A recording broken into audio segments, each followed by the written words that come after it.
जय हिंद। आप सबका हमारे यूट्यूब चैनल पर बहुत बहुत स्वागत है। हम आप सभी को बताना चाहते हैं कि इससे पहले 3 चैप्टर की 6 वीडियोस आप सभी को मिल गई थी, पार्ट 1 पार्ट 2 कर करके, ठीक है।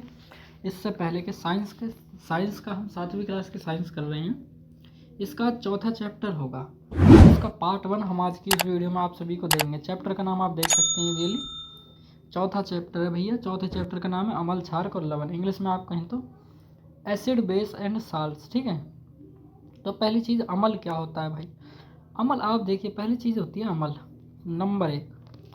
तो अम्ल जो होता है ना, अम्ल आपकी प्रकृति में कोई भी चीज़ हो जो खट्टी हो, खाने लायक हो लेकिन वो खट्टी हो, तो ठीक है। तो आप सभी की डेली लाइफ में जो चीज़ खट्टी हो, पहली बात संतरा होता है, नींबू का रस होता है, दही खाते हो वो भी खट्टी होती है, चाउमीन खाने जाते हो तो चाउमीन में डालता है वो सिरका, वो भी खट्टा होता है कुछ हद तक।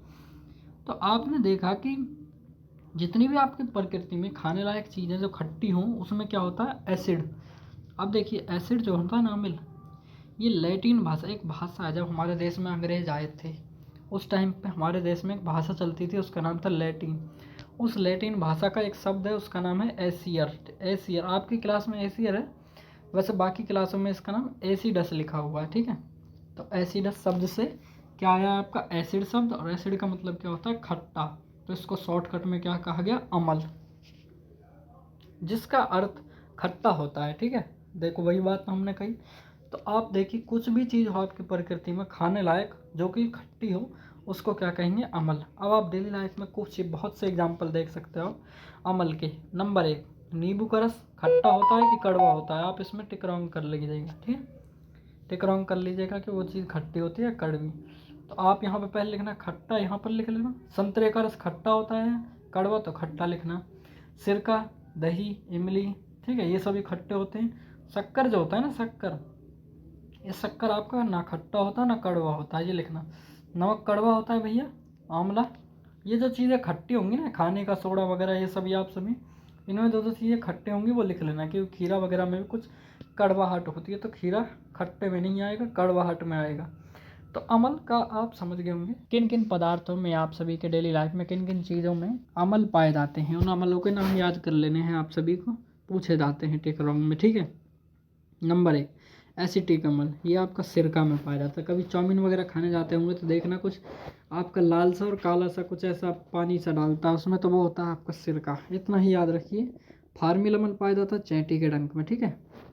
फार्मिल अम्ल वैसे चैंटी का डंक, मधुमक्खी का डंक, ततैया का डंक और उसके साथ साथ नेटल के डंक में पाया जाता है, लेकिन आपको 7वीं क्लास में चैंटी का डंक के नाम से ही याद करना। जो फार्मिल अम्ल है इसका दूसरा नाम होता है मेथेनोइक अम्ल। तो 10वीं क्लास में जब आओगे तब इसका नाम हो जाएगा मेथेनोइक अम्ल। अब है सिट्रिक अम्ल।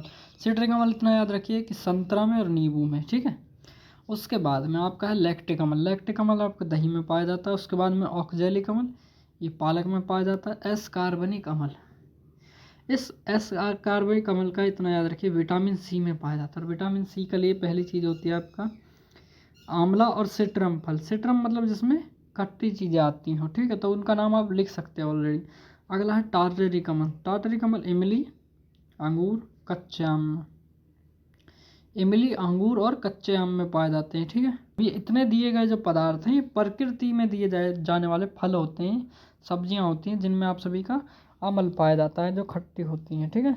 उसके बाद आपको याद रख लेना है भैया क्षारक किसे कहते हैं। तो देखिए आपको पहले बेसिक चाहिए। देखिए खाने का जो सोडा होता है, बेसिक बेकिंग सोडा, जब आप खाना पीना खाते हो तो कभी देखना कुछ ऐसा सोडा वोडा डालते हो जिनसे कुछ चीज़ें फूलने लग जाती हैं, जैसे गोलगप्पे वगैरह, तो उसमें क्या डालते हैं, खाने का सोडा। क्या इसका स्वाद भी खट्टा होता है, ये बात बहुत बड़ी जान की होती है। तो इसका स्वाद देखना कभी भी खट्टा नहीं होता, कड़वा होता है इसका स्वाद। इसका स्वाद जब कड़वा होता है तो उसको देखिए विलियन में अंगुलियों में रगड़ने पर, ठीक है, साबुन जैसा चिकना होता है। आपका ये जो होता है ना बेकिंग सोडा, इसको जब रगड़ते हैं उंगलियों पर तो देखना कभी चिकना होता है, साबुन जैसा लगता है। ऐसे पदार्थ जिनका स्वाद कड़वा हो, इस बात को याद रखना भैया। ऐसे पदार्थ जो कड़वे हों, ठीक है, जो स्पर्श करने पर साबुन जैसे लगते हों, फिलहाल इतना याद रखिए, जो स्वाद में कड़वे हों उनको क्षारक कहते हैं, इंग्लिश में बेस, ठीक है। ऐसे पदार्थ क्षारकीय कहलाते हैं, ठीक है। भाई मतलब जो कड़वी चीज़ें होती है ना प्रकृति में, उनमें क्या पाया जाता है आपका क्षारक, ठीक है। अब देखिए कुछ होते हैं, इनके नाम इनका याद रखिए। पहला होता है कैल्शियम हाइड्रोक्साइड। तो हम फॉर्मूला तो लिख दे रहे हैं लेकिन आप इनको याद रखिएगा सिर्फ। कैल्शियम हाइड्रोक्साइड CaOH, ठीक है। ये इसको कहते हैं, ये आपका पाया जाता है चूने का पानी, चूना सुना होगा, चूना, उस चूने में पाया जाता है। उसके बाद होता है अमोनियम हाइड्रोक्साइड NaHCO3, ठीक है। उसके बाद में सोडियम हाइड्रोजन कार्बोनेट को कहते हैं अमोनियम हाइड्रोक्साइड। खिड़की का कांच जो होता है इसी का बनता है। फिर साफ करने के लिए, घर की साफ सफाई के लिए अमोनियम हाइड्रोक्साइड की ज़रूरत होती है। मेन तो इसमें अमोनियम की पड़ती है, लेकिन अमोनियम हाइड्रोक्साइड बना करके टोटल इससे घर की सफाई भी हो जाती है। अब देखिए सोडियम हाइड्रोक्साइड और या फिर पोटेशियम हाइड्रोक्साइड, दोनों चीज़ें याद रखिएगा, दोनों का बना होता है साबुन। और ध्यान रखना साबुन के साथ साथ और भी चीज़ें बनती हैं, कागज़ भी बनता है आपका, मज्जा भी बनता है, बहुत सी चीज़ें बनती हैं। साबुन का याद रखना सिर्फ, सोडियम हाइड्रोक्साइड इसमें। उसके बाद में मैग्नीशियम हाइड्रोक्साइड, ये होता है आपका दूध या मैग्नीशियम। भाई दूध या मैग्नीशियम यानी मिल्क ऑफ मैग्नीशियम, ये होता है। इसको जब ज़मीन में डालते हैं तो उसकी उर्वरकता क्षमता को बढ़ा देता है। बात करते हैं भाई कोई चीज़ प्रकृति में खट्टी है या कड़वी है, उसके बारे में पता कैसे लगाया जाए। तो इसके लिए पता लगाया गया, इसके लिए सोचा गया बहुत लंबे टाइम पहले। तो हमारे आसपास की प्रकृति में कोई भी चीज़ हो, खट्टी है या कड़वी है, उसको पता कौन लगाता है? सूचक। सूचक इंग्लिश में इंडिकेटर कहते हैं इसको। देखिए लिटमस एक प्रकृति रंजक है, ठीक है। कैसे बताते हैं, ये लिटमस जो होता है ना, ये पेड़ पौधों से मिलता है। ये जो लिटमस होता है, लिटमस पेपर होते हैं, ये कुछ आपको दिखाते हैं, देखिए ये कुछ दो प्रकार के पेपर होते हैं, एक लाल कलर का होता है और एक नीले कलर का होता है। इन दोनों को कहते हैं आपका लिटमस। और ये मिलते हैं आप सभी के इस लाइकेन नाम के पौधे से, ठीक है। तो देखिए लिटमस जो होते हैं आपके, एक तो लाल होता है और एक नीला होता है। और देखिए ये क्या करते हैं, क्या बताते हैं, कोई भी चीज़ अगर अम्लीय है तो वो उसको क्या बताएंगे, ये लिटमस बताएंगे। कोई चीज़ क्षारकीय है तो उसको कौन बताएंगे, लिटमस बताएंगे। इसको याद रखना, लाल लिटमस और नीला लिटमस। अब देखिए जैसे इन भाई साहब ने कुछ किया कि इन्होंने नींबू की कुछ बूंदें डाली, इस टाइप के। ये नीला लिटमस लिया, इस पर नींबू की कुछ बूंदें डाली। अब नींबू क्या होता है, खट्टा होता है। तो देखना इसके ऊपर बूंद डालने से ना ये यहाँ का इलाका नीला लाल होने लगा, नीला लिटमस लाल होने लगा। तो नीला लिटमस को लाल करता है कौन, अमल। और लाल लिटमस को कौन करता है नीला, वो आप सभी का क्षारक, ठीक है। लाल लिटमस को नीला कर देता है। जैसे साबुन के पास में, साबुन के पास में आप सभी लेके जाना है लाल लिटमस को, तो देखना रख देना, कुछ देर के बाद 2 मिनट 4 मिनट के बाद यहाँ से थोड़ा नीला नीला पड़ने लग जाएगा वो। ऐसा क्यों है, क्योंकि क्षारक लाल लिटमस को नीला कर देता है, याद रखना। जैसे कुछ प्राकृतिक सूचक होते हैं, पहली चीज़ प्राकृतिक सूचक में आ गया आप सभी का लिटमस पेपर। दूसरे नंबर पे आपका क्या आ गया, हल्दी। अब हल्दी कैसे काम करती है पहले इतना याद रखिए। जैसे आपको मैं शॉर्टकट में बातों से बता दूं क्या, देखिए हल्दी जो होती है, हल्दी खाना पीना खाते हो कभी आपके कपड़ों पर गिर जाती है, और कपड़ों पर गिरने के बाद में उसका रंग जो है पीला पीला होता है हल्दी का। जब उसको साबुन से धोते हो ना तो वो क्षारक के संपर्क में आ जाती है, क्योंकि साबुन में क्या होता है, क्षारक। अब देखना जब साबुन के संपर्क में आ गए तो वो चीज़ क्या है, क्षारक प्रकृति की, और वो उस बोरसेट पर जो हल्दी गिरी उसका रंग क्या कर देगी, लाल लाल कर देगी। उसका रंग जब लाल लाल कर दिया तो इसका मतलब क्या है, पर हल्दी भी क्या है, प्राकृतिक सूचक होती है, ठीक है। समझ में आया कि नहीं। अब देखिए कुछ चीज़ों के नाम आपको बताने होंगे।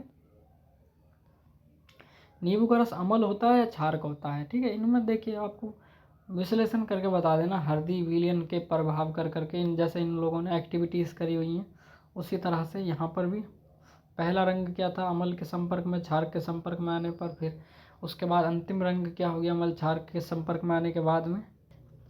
नंबर 3 पर कौन सा सूचक होता है आप सभी का, जो अम्ल और क्षारक के बारे में बताता है कि ये चीज़ खट्टी है, ये चीज़ कड़वी है, ये चीज़ अम्ल है, ये चीज़ क्षारक है।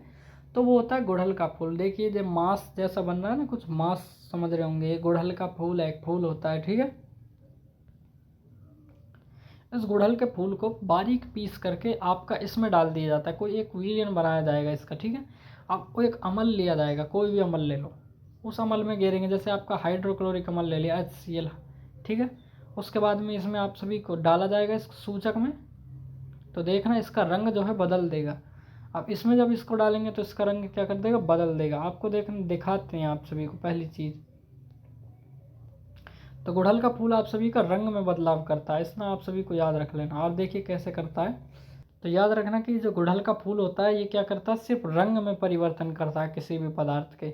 आप सभी इसका समझ गए होंगे। जैसे कि आप सभी को दे रहा है, देख गुड़हल का फूल जब लेंगे ना, उसको बारीक पीस देंगे तो कुछ इस टाइप का विलेन बनेगा। देखिए बैंगनी बैंगनी हो गया पूरा।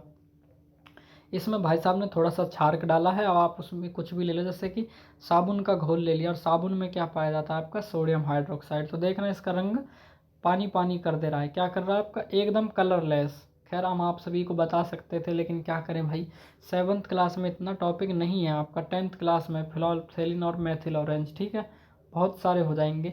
तो आप सभी को मैं इतना बताना चाहता हूँ कि आप सभी को चैप्टर अच्छी तरह से यहाँ तक तो समझ में आ गया होगा, ठीक है। इसके बाद में हम आप सभी को कहते हैं कि पार्ट 2, पार्ट 1 था ये आप सभी के लिए।